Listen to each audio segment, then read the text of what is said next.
Assalamu Walaikum. Hello friends, how are you? Welcome back to our another video. In this video, I am going to show you how to change background color to data point of chart in Microsoft Word. Let's get started.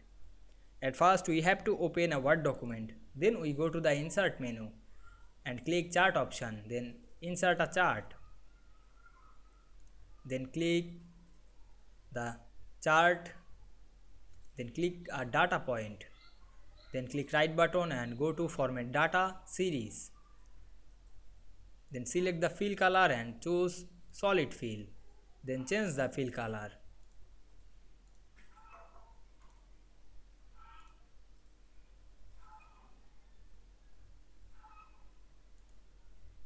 Then close the window. Now we can see here we change background color of data point of this chart very easily. I hope you enjoyed the video. Please like, comment, share and subscribe my channel. Thanks for watching.